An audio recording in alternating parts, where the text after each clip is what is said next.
สวัสดีน้องเนาะสาว PCP เนาะมื้อนี้เฮามาเฮ็ดวิดีโอเนาะมื้อนี้ถือว่าเฮาเฮ็ดวิดีโอ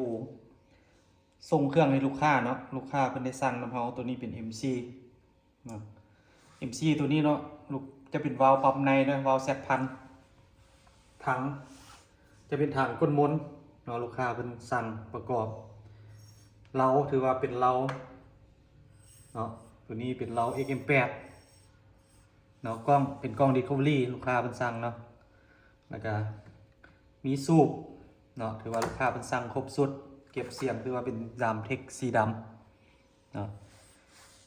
ราคาสุดนี่ลูกค้าเพิ่นเนาะเพิ่นแมนราคา6,800,000เนาะเพราะว่าเป็นทางกดมนลูกค้าเพิ่นเอาเนาะในนั้นเขามีอย่างแน่แถมให้ลูกค้าเนาะ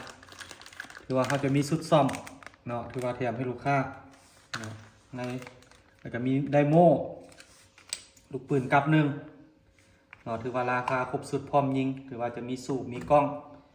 ได้ครบสุดเนาะลูกค้าเนาะสุดนี้เนาะถือว่าลูกค้าเพิ่นสั่งนำเฮาเนาะเอาก็ขอบใจลูกค้าที่เชื่อมั่นเนาะถือว่ามื้อนี้เฮามาเฮ็ดวิดีโอส่งเครื่องเนาะให้ลูกค้าเนาะส่วนท่านใดสนใจเนาะหรือว่าลูกค้าท่านใดสนใจ FC สนใจเนาะถือว่าติดต่อมาทางเบอร์ห้านเฮาเนาะเบอร์ห้านเฮายังเป็นเนาะเบอร์เก่าเนาะ020 919 72575เนาะถือว่าอันนี้เป็นเบอร์ WhatsApp ทางห้านเฮาเนาะแล้วเขาก็ฝากลูกค้าเนาะหรือว่า FC ที่ติดตามช่องเฮาเนาะช่องเฮาแม่นช่องมาแจ็คเด้อช่อง YouTube เฮาถือว่ามื้อนี้เฮามาเฮ็ดวิดีโอส่งเครื่องให้ลูกค้านี่เนาะเครื่องนี่เฮามีรับประกันหลังการขายเนาะ3 เดือน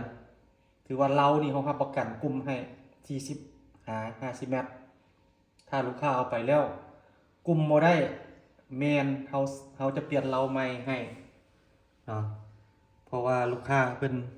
สั่งนำเฮาเนาะถือว่าเพิ่นก็ได้ติดตามช่อง YouTube เฮามาโดนแล้วเพิ่นจริง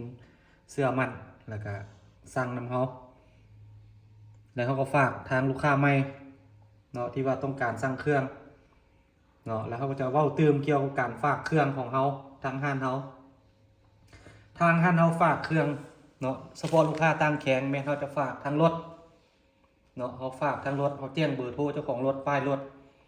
แล้วลูกค้าจะได้โอนเงินให้เขาเนาะถ้าลูกค้าท่านใดสะดวก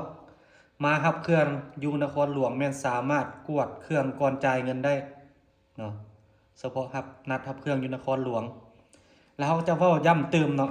ส่วนห้านเขาขายนี่แม่นเขาขายออนไลน์บ่มีหน้าห้านเขาจะประกอบตามลูกค้าสั่งประกอบตามลูกค้าสั่งและลูกค้าสามารถนัดทับเครื่องได้เนาะเวลาลูกค้าสั่งแล้วเขาประกอบแล้วเขาจะวิดีโอคอลให้ลูกค้าเบิ่งเครื่องก่อนถ้าลูกค้าโอเคแล้วเขาจริงเอาเครื่องแพ็คเครื่องไปฝากให้ลูกค้าเนาะถ้าลูกค้าตั้งแข็งเนาะและก็ที่ผ่านมาก็มีลูกค้าหลายคนเนาะถามว่าทางห้านเขามีเก็บปลายทางบ่เนาะเก็บปลายทางคือเขาจะเว้าย่ำเติมเนาะเก็บปลายทางเฉพาะลูกค้ามาครับเครื่องยุนครหลวงหรือว่านัดครับเครื่องยุนครหลวงส่วนต่างแข็งแมนบ่มีเก็บปลายทางเนาะมีแต่ฝากแล้วโอนแจ้งเบอร์โทรเจ้าของรถเนาะเขาก็ขอขอบใจลูกค้าเนาะที่ผ่านมาก็สนับสนุนแล้วก็ซื้อเครื่องทางห้านเขาคือว่าเขาก็ฝากลูกค้าหรือว่า FC ทั่วประเทศเนาะติดตามช่อง YouTube เขาช่อง YouTube เขาชื่อว่ามาแจ็คเนาะขอขอบใจ